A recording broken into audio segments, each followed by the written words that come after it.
What if I were to suggest that you play a key role in the awakening world? And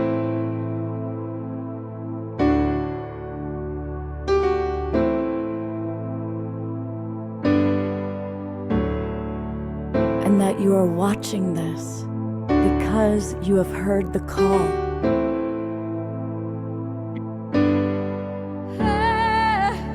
We can start right now by opening our hearts and minds.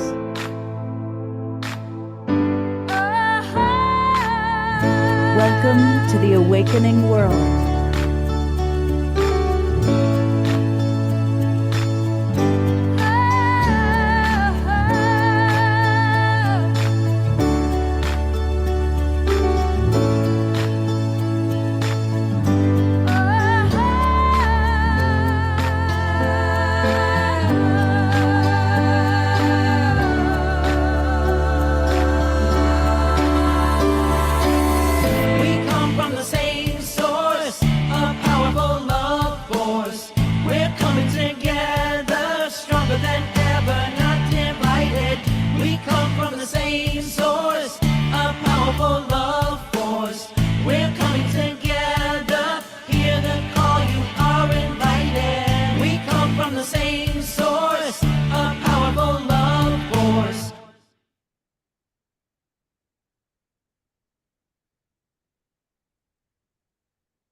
Hey, good evening, everybody. Welcome to this very special edition of The Awakening World.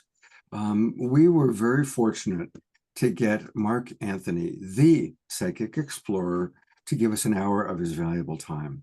And so we decided to make it a special event just for all of you who have joined us, and of course, prior to our regular Saturday night show. And the topic is something I think all of us are fascinated with and possibly experiencing: interdimensional communication. I think we all know the veils are becoming thinner and thinner and thinner. The Schumann resonance is going faster and faster. And clearly, we are all part of this incredible awakening world, this incredible consciousness. And Mark Anthony is amazing. He's been at it for a long time. I'm going to tell you very briefly about him. I'll bring him up on camera. And I want to welcome all the people watching on our different broadcast partners. Thank you to the Sign Network for getting us out to so many people. So welcome to all of you watching on Facebook, YouTube, and our different broadcast partners. Mark is the psychic lawyer and the psychic attorney and the psychic adventurer. He's a world-renowned fourth-generation science-based evidential psychic medium, and he communicates with spirits. He's the author of the groundbreaking and critically acclaimed spiritual bestsellers, Never Letting Go, Evidence of Eternity, and the Afterlife Frequency, both of which were considered for Pulitzer Prizes. His credentials and experience, they're unparalleled in this paranormal world. He's an Oxford-educated trial attorney, licensed to practice in Florida, Washington, D.C., and before the United States Supreme Court. No doubt Trump will be knocking on your door soon, Mark, because God knows he needs as many lawyers as possible to go before the Supreme Court. So I'm glad we got you before Donald Trump did. Last thing I'll mention is Mark was voted Visionary of the Year by Best Holistic Life. He's an honoree of the Spiritual Awakenings Achievement Award for Best Psychic Medium, and on and on and on.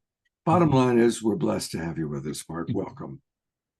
Thank you, Scott. It's great to be here. I'm going to go over to screen share now. Okay. Can everybody see? Can everybody see the first slide? Yep, you're good. Right. So thank you, Scott. And I want to thank Scott and everybody with the Global Peace Tribe. And it's such an honor to be here. And I'm going to talk about the science of spirit contact and interdimensional communication. Spirit contact's part of the human experience, and since the dawn of recorded history, there have been documented accounts of communication with spirits, and they come in different ways. Spirit communication can come in the form of visitations, where you feel or you see a spirit around you, which we also refer to as after-death communication. And that can also include a visitation in the dream state. It can be through a medium, like myself. They can occur during near-death experiences and also through deathbed visions and shared death experiences. With a near-death experience, that's where a person physically dies and that person's consciousness separates from the body, but the person lives to tell about it. And he or she will return with tales of traveling through a path or a tunnel into the light, where they encounter deceased loved ones and other spiritual beings before returning to their bodies. For eons, these resurrections have been known as now known as near-death experiences, mystified physicians and baffled religious leaders. I mean, it defied medical science for thousands of years. How could somebody that died return to life? And then they were not only resurrecting, but they talked about these transcendent realms that they went into and encountering the divine power that, dare I say, we call God. But despite thousands of years of recorded accounts of spirit communication, it's been dismissed as fantasy or feared as supernatural or paranormal. So the question is the existence of the soul in an afterlife a matter of faith or science? It's both, and the common denominator with both is light. Every belief system, from Hinduism, which originated in India over 5,000 years ago, through Moses seeing the burning bush, through Buddha, Jesus, Muhammad, Lao Tzu, Confucius, Native American spirituality, the religions of the Pacific, all the belief systems refer to the divine power we call God in terms of light. And as the great Islamic scholar of the Middle Ages said, Rumi, the lamps may be different, but the light is the same. Faith teaches us that the soul, also known as the spirit, and in the realm of science and psychology and psychiatry known as consciousness, that's the who and what we are, pre-exists the body, comes into the body, and lives on after the body dies. This now brings us to science. Science as we know it, I'd say modern science, physics, really began with Sir Isaac Newton. And in the 18th century, he was the scientific superstar of the Enlightenment. And of course, I emphasize the word light because the Enlightenment in the 18th century, in the 1700s, is when science as we know it really started coming together. And Newton stands apart. He's one of the world's greatest geniuses. While quarantined during the plague of 1665, he self-quarantined himself.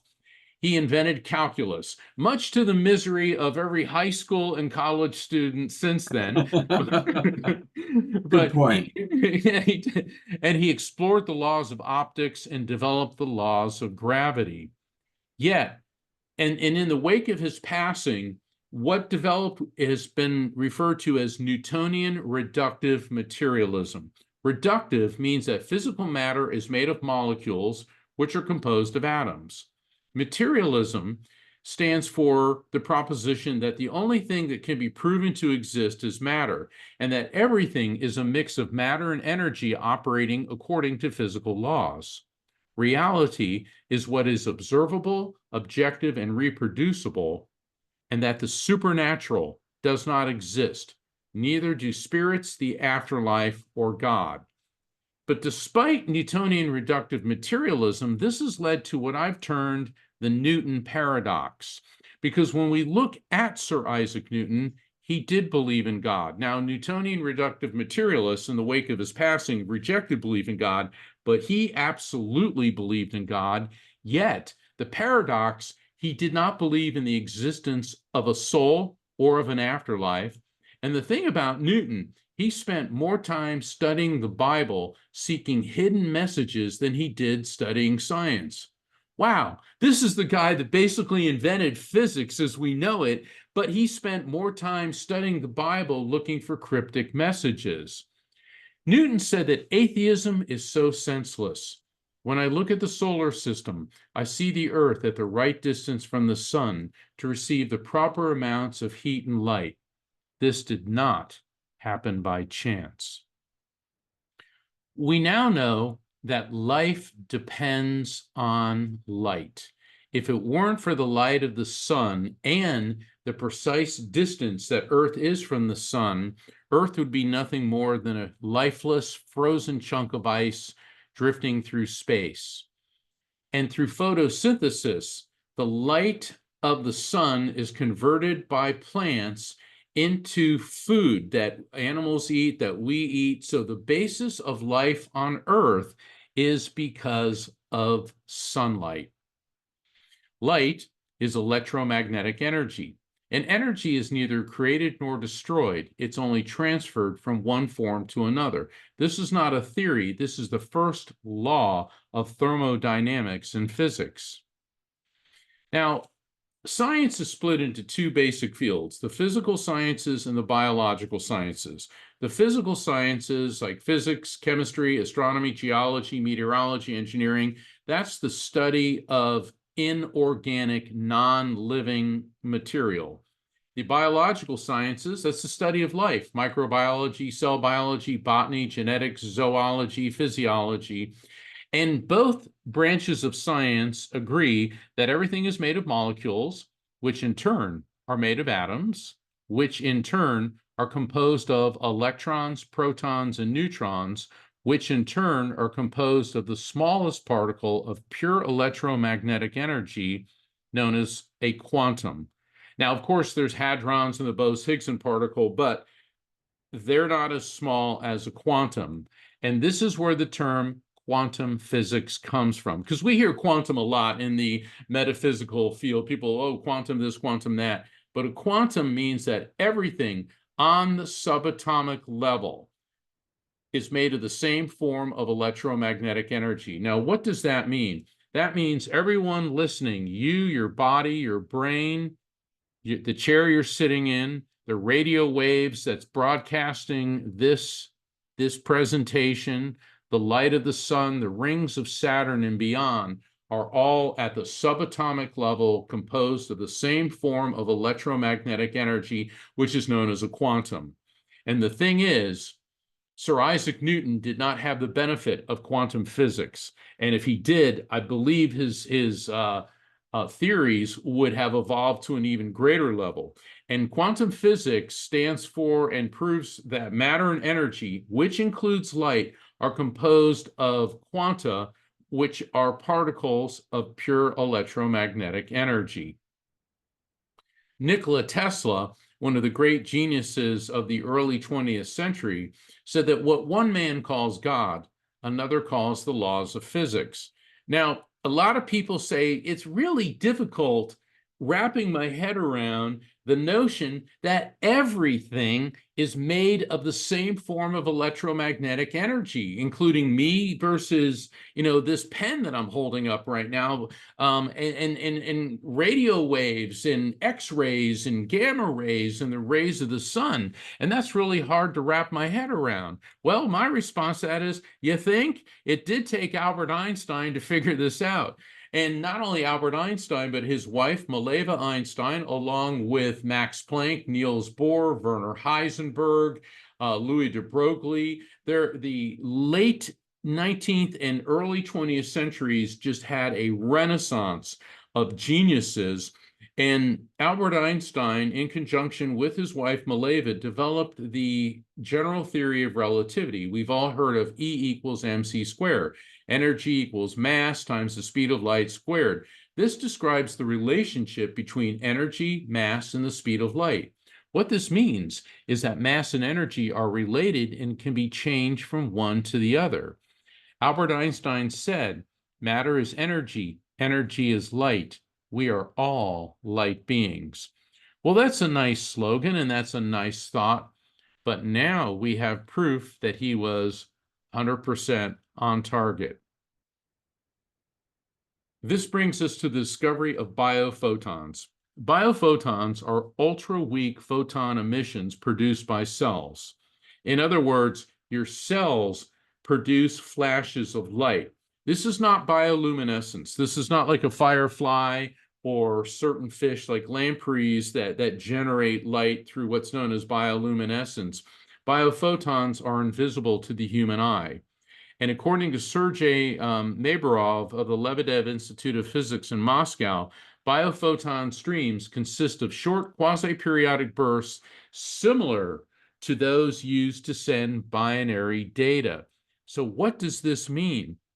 Well, there's evidence that biophoton emission correlates with neural activity, suggesting that biophotons could act as neurocommunication signals. All right, here you see a foot about to step on a tack, and we've all been in that situation, and immediately you know it hurts. Well, scientists for years have been wondering, how does the signal of pain get from your foot to your brain instantaneously? It's because it's moving at the speed of light. So what this means is that your cells, these flashes of light, are communicating with each other. This brings us to the next level, that biophoton emission is a general phenomenon of all living systems. Scientists have discovered biophotons not just in animals, but also in plants. In fact, trees communicate with each other. Their roots will touch each other underground, and the mycelium fungus that forms on the tips of tree roots acts as a mediator, and biophotons are flashing between roots of similar and also dissimilar species of trees. So biophotons originate from a coherent photon field within the living organism, its function being intra and intercellular regulation and communication. So Einstein was right. We are light beings. From the cosmic to the subatomic, the common denominator between science and spirituality is light. Light is how humans perceive the spiritual energy of the divine power we call God.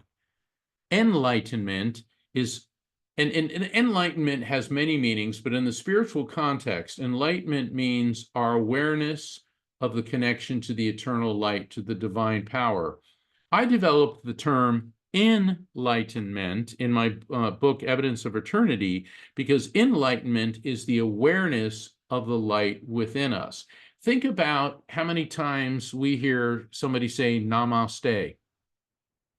Namaste is a Hindi word which means, I see the light of God within you.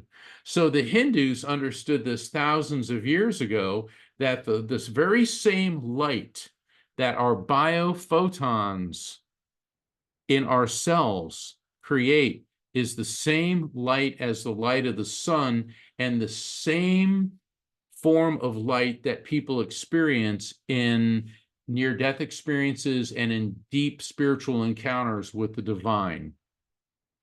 Neuroscience is the study of the human brain.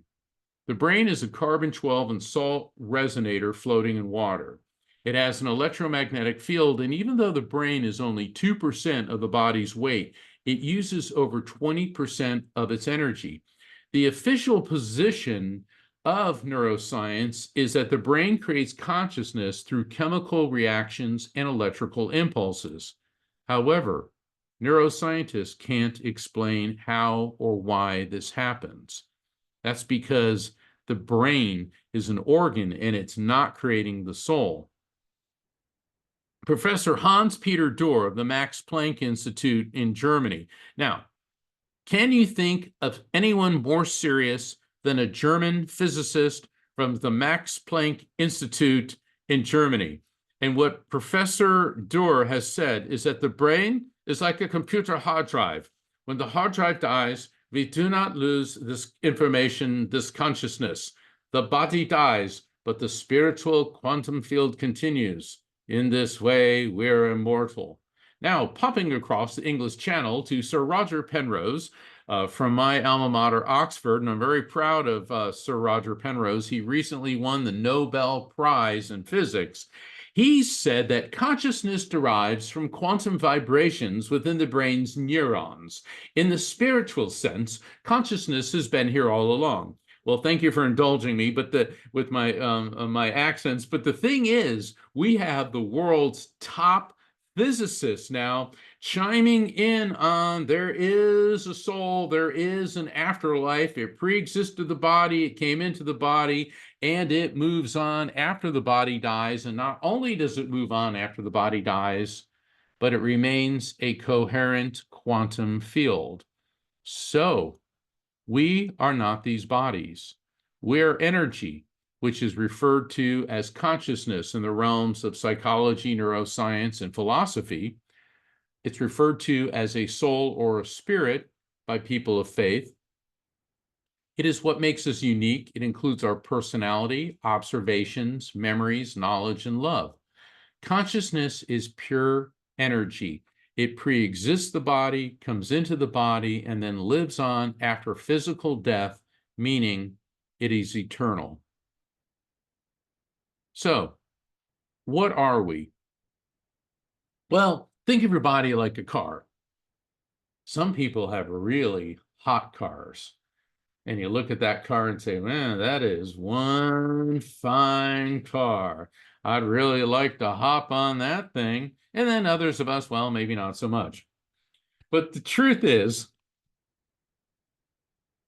physics teaches us that energy is neither created nor destroyed, only transferred from one form to another.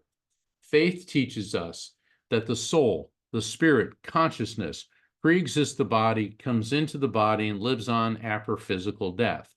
After a lifetime of being a psychic medium, communicating with spirits, and as a researcher through both experiential discoveries and thousands of hours of research, I developed the term the electromagnetic soul, the EMS.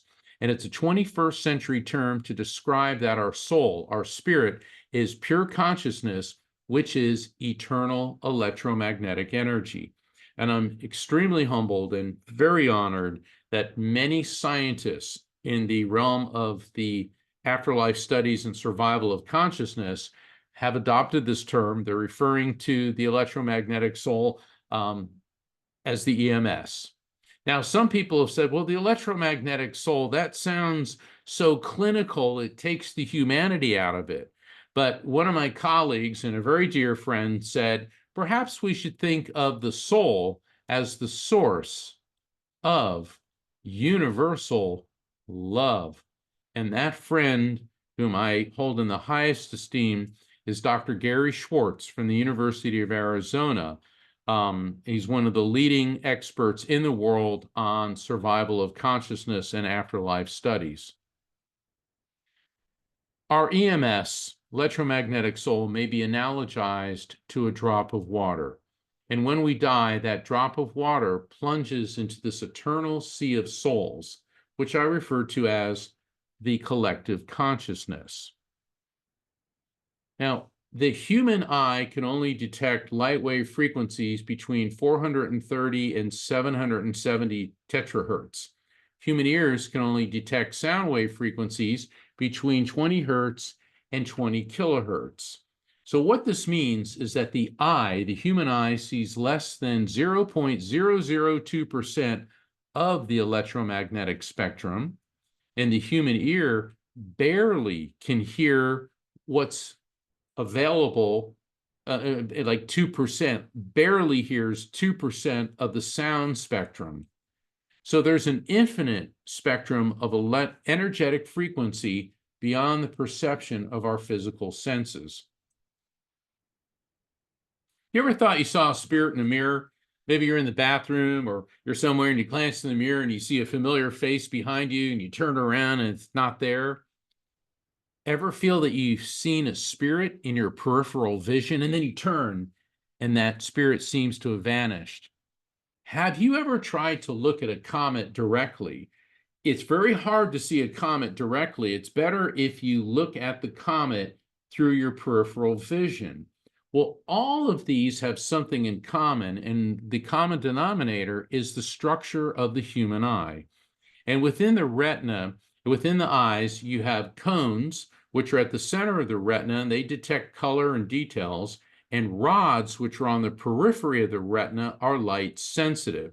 So here you see a diagram of the eye, and when you look off to the left side, the cones, that's daytime vision, color, detail, and that's the best for daytime. But the rods in the lower quadrant of the left side of the screen, those detect light and dark and very sensitive and subtle light patterns. Astronomers have developed the term averted vision. And averted vision means when you're trying to look at a comet, you're using daytime vision, which is your cones, the cones in your retina, and you won't be able to see it. But if you shift your line of sight off to the side so that then you can observe the comet in your peripheral vision, then the rods kick in and you'll be able to observe it. And guess what? It's the same thing with spirits.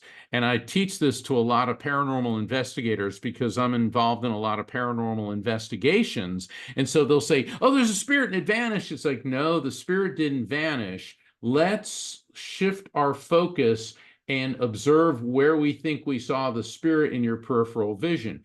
This is also a technique that I teach to members of Helping Parents Heal, because a lot of parents who've lost children will feel that for a second they see their child in their peripheral vision, then they turn and their child vanishes. The fact of the matter is, your loved one didn't vanish. It's merely you're shifting from rods to cones in your eye, so it gives the illusion that the spirit is no longer there. And the more you work with this, you're going to be able to perceive that spirit quite a bit longer. The electromagnetic spectrum, we'll think of it as a yardstick, or for our friends overseas, a meter stick. And if you see in the middle, there's the visible light spectrum. So figure a yardstick. What we can see with our naked eye of the electromagnetic spectrum is about half an inch, maybe a centimeter on a meter stick. So what we are capable of seeing through through our human naked eyes is a minute fraction of the electromagnetic spectrum. Why? It's because the way our eyes are designed, and it has to do with our cones and our rods. However, a hummingbird can see ultraviolet light. Ultraviolet light, the frequency is extremely high, very rapid frequency. Now, why can a hummingbird see ultraviolet light? Well, they have an additional cone in their eye designed to do that. But among human beings, there are people known as tetrachromats. And tetrachromats are only women, and they have a quote-unquote abnormal fourth gene. I don't like calling this an abnormal gene. I think it's a supernormal, a supernatural, it's a superpower. And what tetrachromats possess is a fourth cone. See, the cones in our eyes are for red and blue light and yellow, but the fourth cone is sensitive to the yellow-green part of the spectrum. And it's because of the two X chromosomes that only women inherit this gene. And the thing is, the normal eye sees 1 million colors, but tetrachromats can see 100 million colors.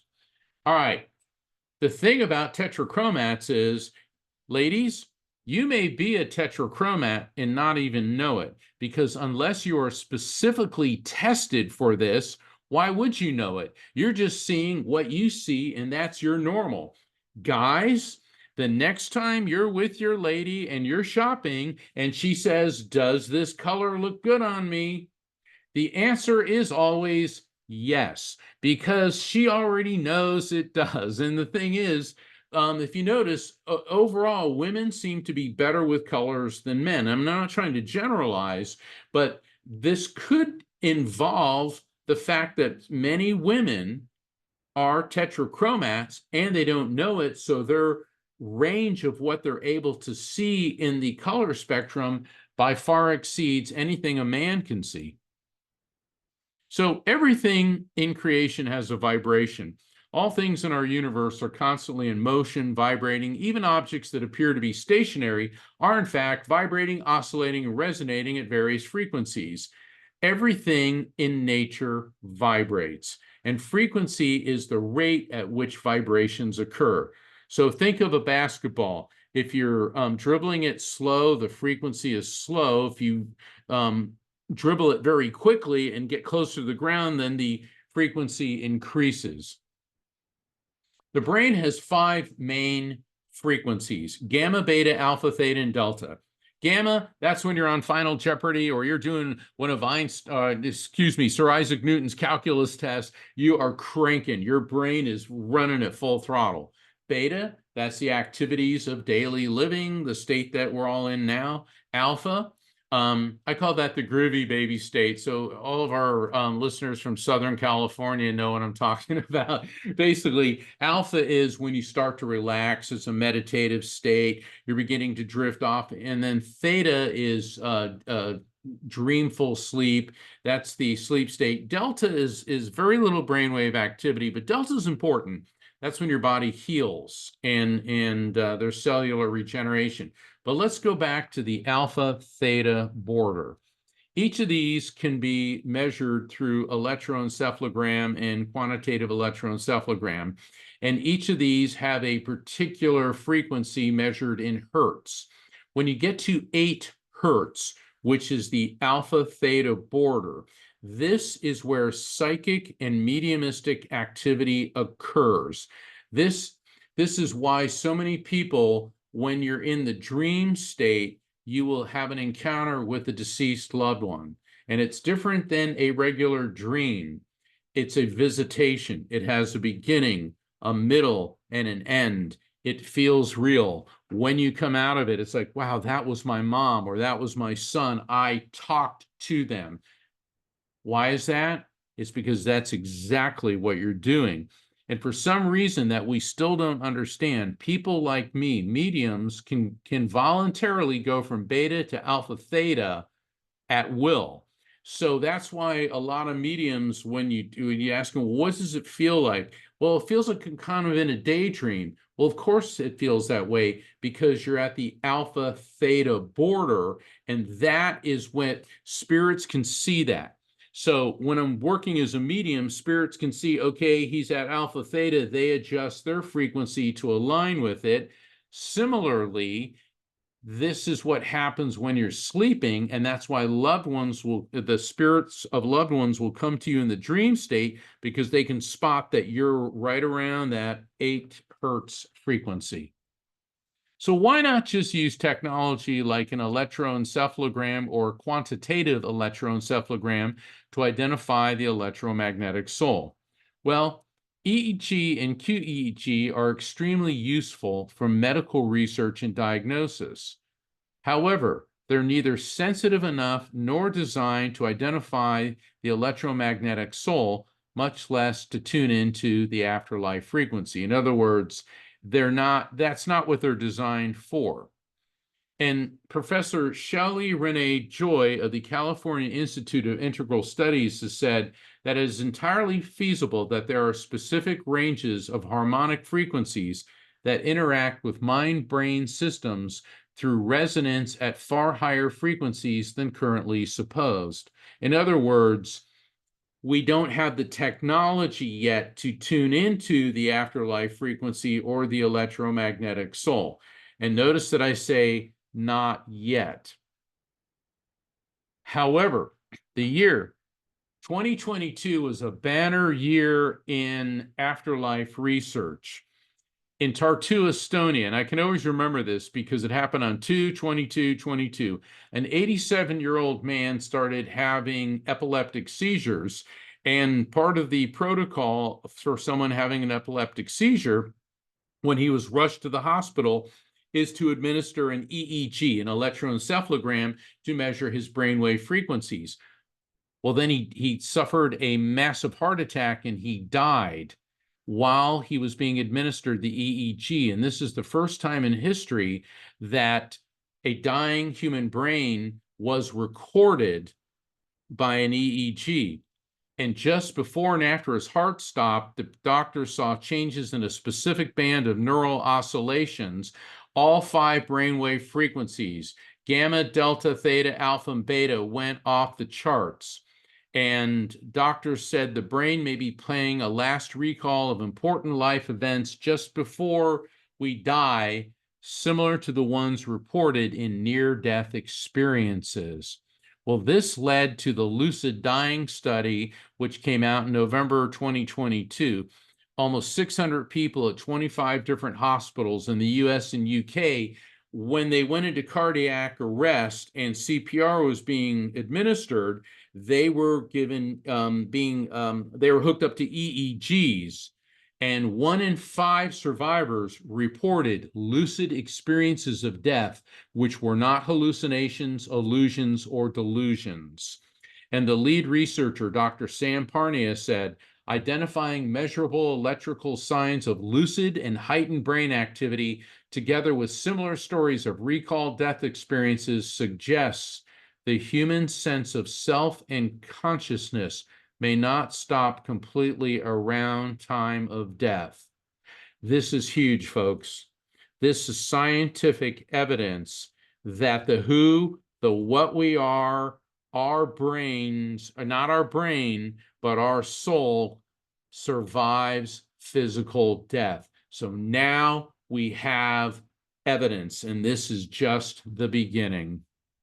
So think of the afterlife frequency on a much higher vibration, our material world dimension on a lower frequency, and sometimes the 2 frequencies overlap. And in between them, I call that the NDE zone, the near-death experience zone. And this is where interdimensional communication occurs. Mediumship, visitations, near-death, shared death, deathbed visions, out-of-body experiences occur during a frequency alignment of the electromagnetic soul with the afterlife frequency. So how does interdimensional communication happen? Well, this involves quantum entanglement. Now, Edgar Mitchell, he's one of the guys that walked on the moon. He's also a UFOologist and the founder of the Institute of Noetic Sciences. He said that when subatomic matter is in a process together, subsequently, the subatomic particles go apart from each other and across the universe. When they do this, they will remain entangled. That means if you do something to one, the other responds immediately, instantaneously. Physicists believe that even if these subatomic particles are 1 billion miles apart, they are still entangled. And if you do something to one, the other particle 1 billion miles away will react. Well, frequency beacons frequency beacon is a term that I developed, and this is the 2-way street of interdimensional communication. For all you parents out there, have you ever been doing something and all of a sudden you started feeling something was wrong with one of your children, something bad happened? Think of a frequency beacon as a 3-dimensional spider web, and everyone that you love, both here on planet Earth and in spirit, are attached to that. Now, how do spider webs work? Well, they work on vibration. Something hits the spider web and it sends a vibration. This is more pronounced with spirits because they're not encumbered with or limited by a physical body. So let's say that you're grieving someone very heavily. You send that vibration along the frequency beacon. It draws the spirit to you. Well, they can send frequency beacons to you too. Ever been somewhere and all of a sudden you see a number combination and you always think of a particular person? All of a sudden, have you ever turned on the radio and there's that song? Maybe you find particular objects like a coin, or maybe you see feathers or maybe dragonflies or butterflies, and every time you do, you think of that person. Do you think that this is a coincidence? No, this is a frequency beacon. This is how spirits communicate with us.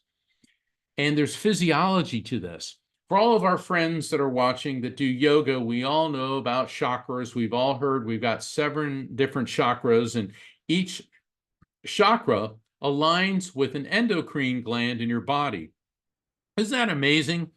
5,000 years ago, Hindu yogis in India developed chakras whose location coincides with the 7 endocrine glands in our body. There's 2 endocrine glands, 2 chakras in particular, which are related to spirit contact. One is the solar plexus, which is in the pit of the stomach. The other is the pineal gland, the proverbial third eye chakra behind the center of your forehead. Let's take a look at these.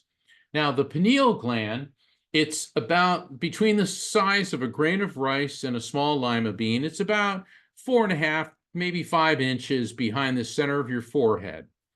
Within the pineal gland, and it's the smallest organ in the body, the most mysterious, the most misunderstood, and one of the most studied, it contains calcite and magnetite crystal fragments.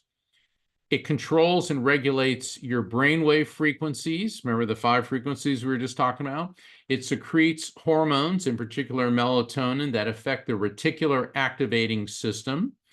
It controls your circadian rhythms, your body temperature, sleep cycles, activity levels, digestion, and the pineal gland regulates your ability to perceive light. Wow, this is getting heavier by the second. Now, what was the first radio? First radio was a piece of quartz crystal with copper wire running through it. Pineal gland has calcite and magnetite crystals, both of which have piezoelectric properties, meaning when subjected to stress, they generate an electromagnetic field. Okay, we know the brain's got an electrical field, so we have an extremely sophisticated receiver and broadcasting technology in our head. Now, the solar plexus, that is just below the rib cage, and right just above your stomach.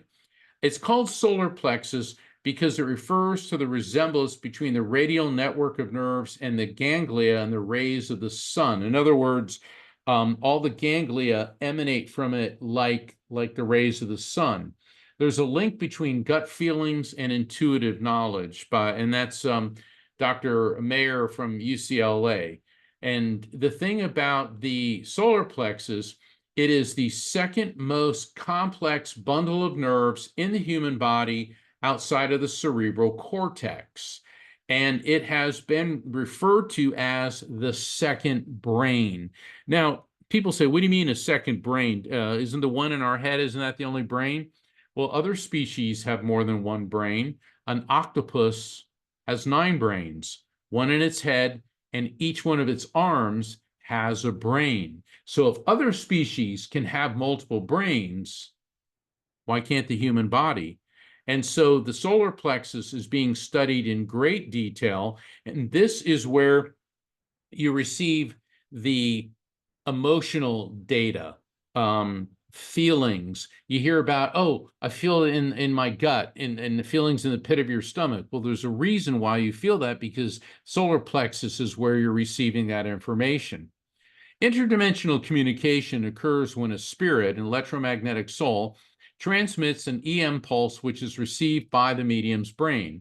This wave of frequency is then translated by the brain into recognizable information based on the medium's memories, feelings, and cultural associations.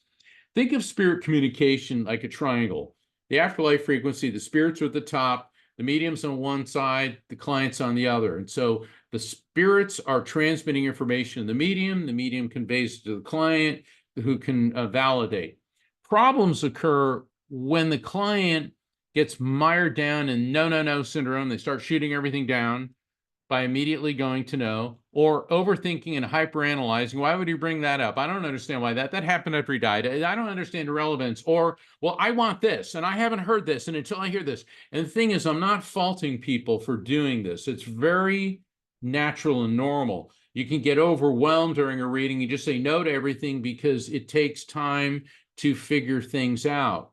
Overthinking, hyperanalyzing, that's a virtue in our day jobs, but not in spirit communication. It's a love-based, an emotional activity. You have to feel first, think later. And I want.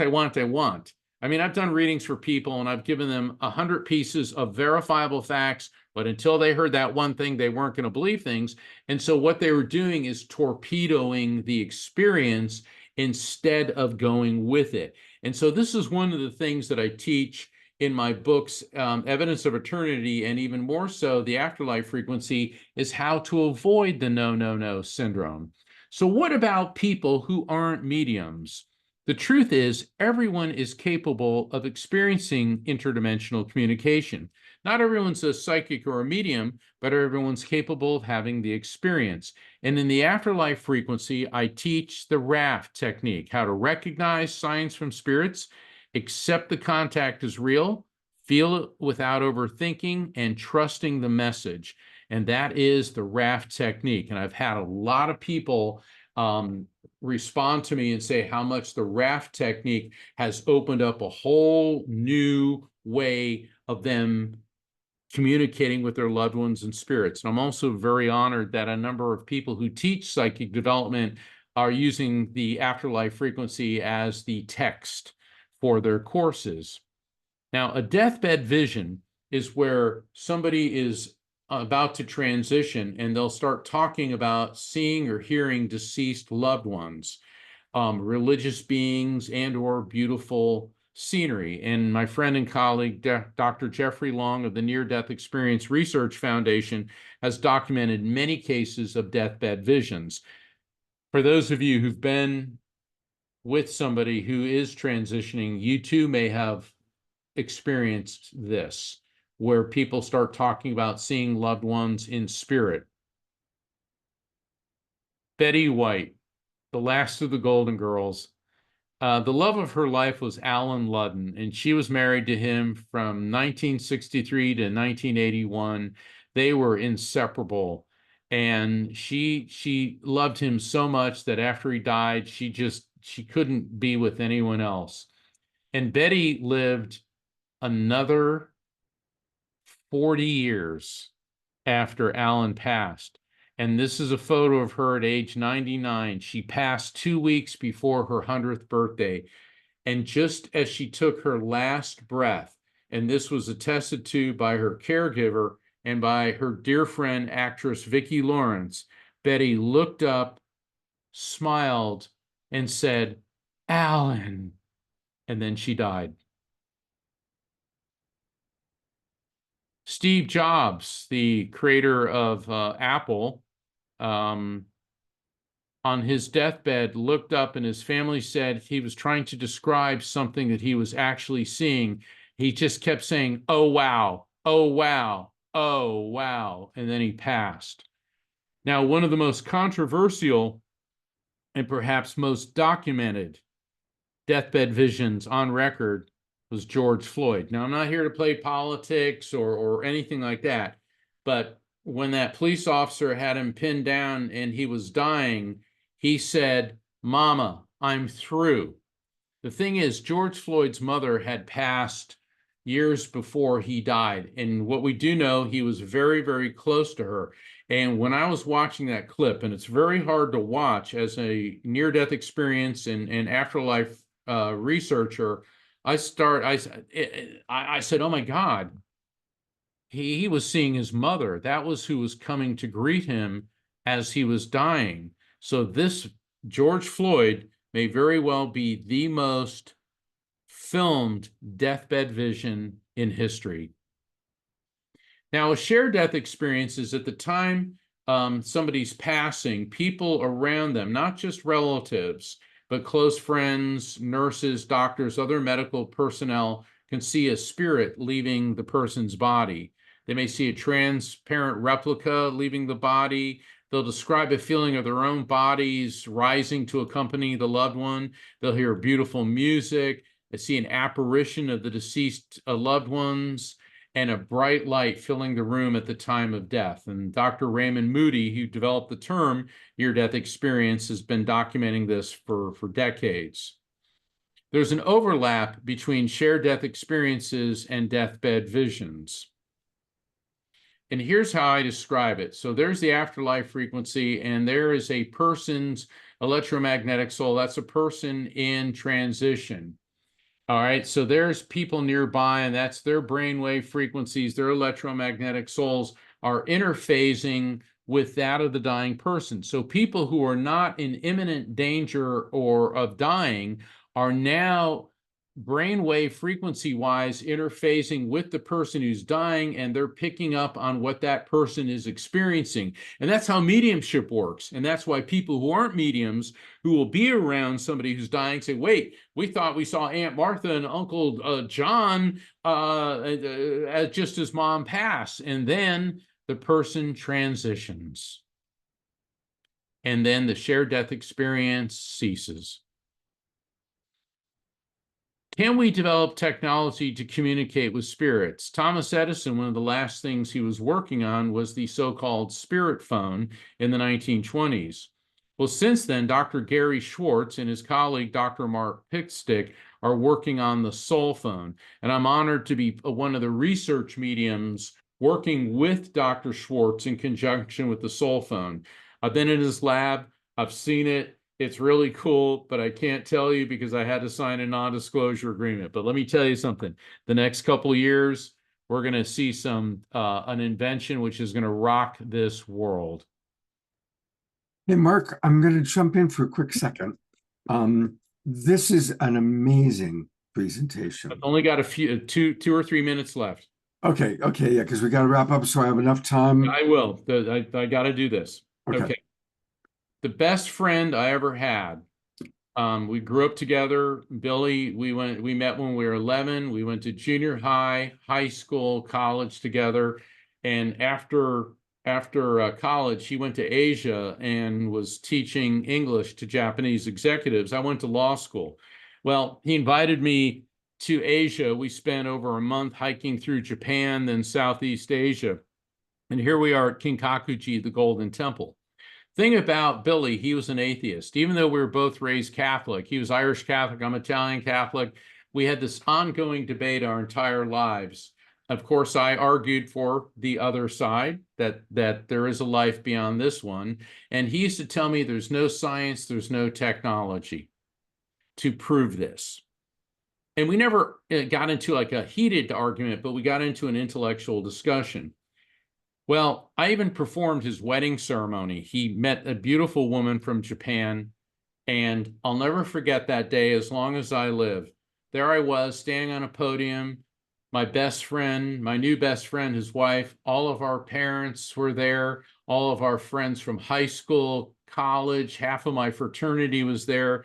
It was one of those shining moments in life where everyone I loved was not only alive, but they were there.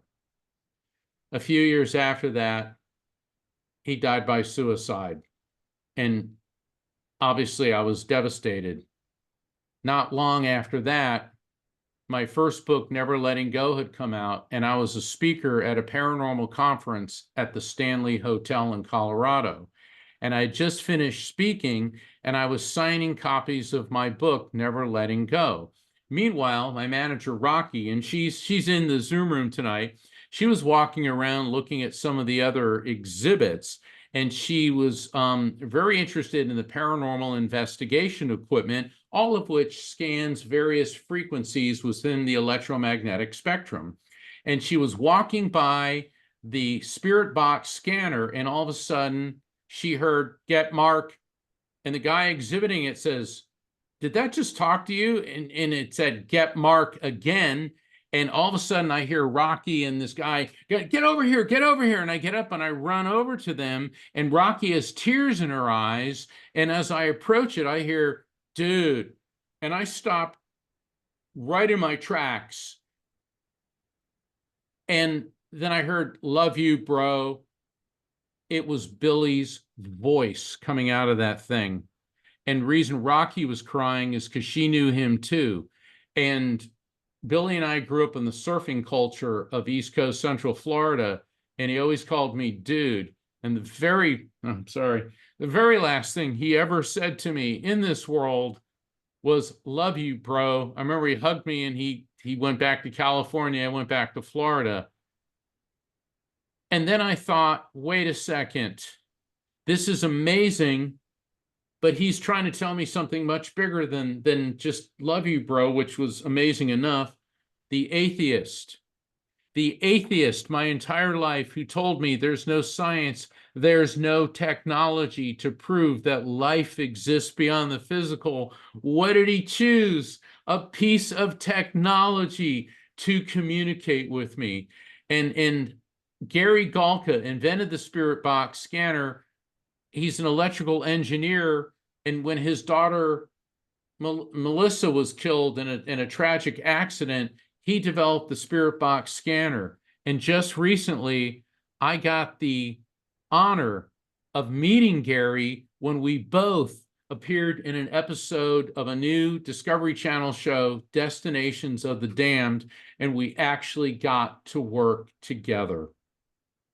So a week from today, next Friday, I will be conducting an online light circle. Please go to my website, afterlifefrequency.com.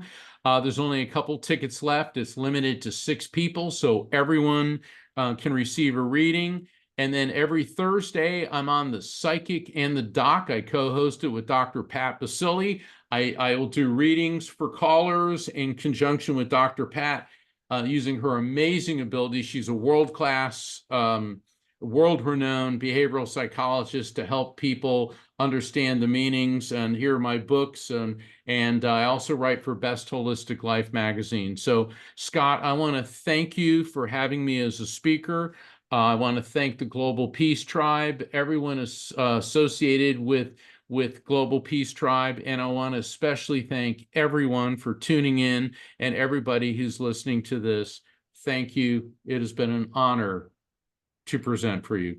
Many blessings. Thank you, Mark. Absolutely. And I wanted to come in and acknowledge you. People have loved this. We're going to see Mark again. He's going to be at the New Living Expo. And 4 weeks from tonight, we're going to be doing our show from the expo. So hopefully Mark can come in, sit next to me, and take some of your questions. And that'll be on Saturday night, May the 10th. Mark, I'm going to actually, you can stick around for a few minutes. I need to go open up the other Zoom room for our regular Global Peace Triber. And I'm going to make Omashar our host. And if people want to stay and ask a question or two, they can. Meanwhile, I'm going to go get the other show started. And of course, I know that most of you I will see when in the Global Peace Tribe regular show. And I am giving you the power, Omashar. Mark, thank you so much. Oh, it's an honor. Thank you, Scott. Hi, Mark. Thank you so much. That was profound, unbelievable, and so necessary. The things that I'm going through in my life at the moment, it just clarifies and it even gives a balm for the heart and a balm for the soul. And so I think we're going to say goodbye now. I don't know if there's anybody in the audience who would like to ask any questions. We have just a couple of minutes here, but the other show is starting. So, and most of you need to change Zoom rooms. But if there is, please put up your virtual hand and we shall go to you.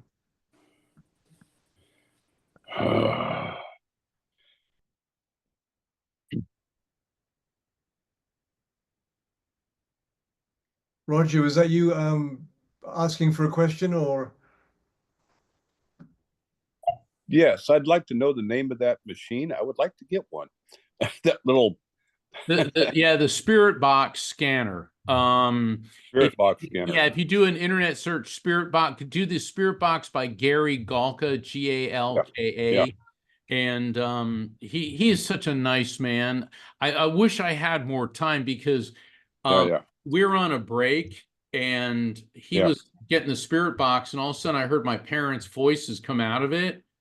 And then all of a sudden I got a message from his daughter and brought through something that nobody ever knew except he and his daughter. And it was and that's what they should have been filming. That's what Discovery Channel should have been filming instead of the Ghosts and Goblins thing, which was a great show. But the thing is, we were both doing what we're really good at.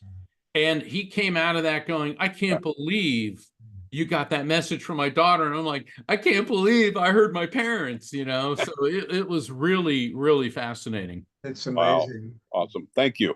The name again? Spirit Box. The spirit No, box, yeah. his name. Gary Galka? Gary Galka, Galka. Thank you. Awesome. All right. Gary? See you on the other Zoom show. Thank you. I think we're going to close this one out, and everyone's going to jump ship. And maybe Scott will invite you to come on the regular show. I don't know if you're open to that, but it's pretty amazing, and it's so in context to what is shared every week on the Awakening World. So thank you so much. Very good. I look forward to returning. Thank you, everybody. Hi, thank you. Thank you, Mark. Thank All right. you. Thank you. Bye-bye. See you. Bye. Thank you so All much. right. It was Ciao. Thank you so And much. there will Thank be a you, Mark. recording. So bye. Okay, guys. See you on the other side. The regular Saturday link. Love you.